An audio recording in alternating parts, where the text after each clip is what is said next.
I mean, I've not studied the scheme as much as it should be, but I think yes, there is a challenge because the cost that hospitals receive, or the price that hospitals receive to incentivize them to offer the right amount of care, has been an issue. The distribution of the scheme has also been an issue, but equally I think it's a very ambitious scheme in terms of scope and size, and you need this in this country. And like all other schemes, these have to evolve, and you have to allow in India, in a complex country like India, a period of evolution and learning and understanding, which I hopefully this budget will also reflect to that extent, that in terms of how it could be made simpler, how there could be more use of technology and so on. Right. I think, you want to come in? I think Yes. if you look at Ayushman Bharat, compare it with the CGHS scheme. When CGHS was launched, today it's running into lakhs of hospitals and running successfully. Government pays their dues, hospitals get paid, and it has even gone up to a dispensary level. So when you talk of Ayushman Bharat, when it comes up, it's bound to have the birth pangs and teething problems, which it is having. But Gauri, look at the bigger side of it.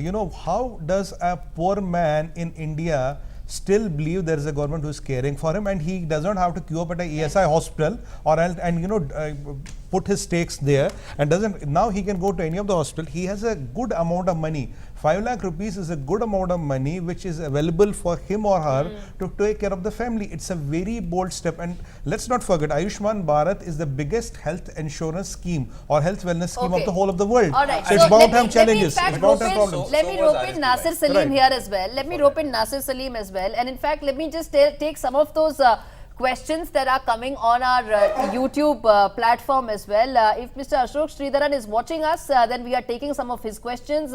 Then there is also Universal Beat, he has to tell me the name, I can't see it here, on which of course he's messaging. They are asking us specific questions. Okay, let's take Ashok's question. Naseer, very good morning. What are you expecting from Nirmala Sitharaman? The key issue that you think she will address, highlight, or who knows, completely reform?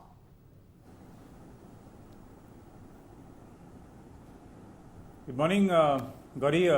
Great to be back with you on your show. As I see, a lot of hard work is being done, which is why we both have spectacles now. But having said that, I'll tell you, I think as far as we are concerned, the expectation is concerned from the bankers that I represent today on your show. I think 2-3 key things, Gauri. Number one,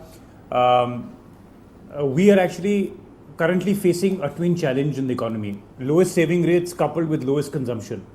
I think what I would want to hear from the Finance Minister, the Honourable Finance Minister, is very simply is, how do we ensure that we do not have a higher fiscal slippage than this, which is already at 3.4% estimated, over ensuring that the welfare schemes announced by Modi 1.0 and now 2.0 continue, because the electorate is very happy with whatever social saving schemes were announced, whether it was the Pradhan Mantri Awas Yojana or the PM Kisan Yojana.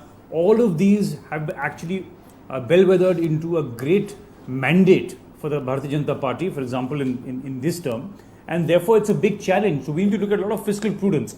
Now, obviously, what we see is, where will they mop up this difference between revenue and expenditure? I think the key areas that I would want to hear today is, how will they create a multiplier effect on job creation, Gauri, for example. I would be happy to see if they come up on certain options, for example, on savings to increase. Can they look at introduction, jobs, would you want specific sectors to get focused? How about textiles? Textiles has a huge potential to create jobs. Real estate and ancillary, yes. Steel, cement, you see, all that, yes. I'll tell you, So I'll tell you, what I'm saying is very simply is, I'll give you a small example. I mean, textile, of course, we know, but मैं आपको housing के बारे में बताता हूँ. I'll tell you about housing. In my opinion, the deductions allowed until the earlier budgets was 200,000 rupees on deductions of housing that you buy on the principal amount that you take a loan on. That today can be increased substantially. The deduction should be increased, thereby ensuring that people actually buy more, because you need to ensure that people are picking up the inventory which is piled up today in the housing space, for example. For more such videos, subscribe to the NewsX YouTube channel, hit the bell icon.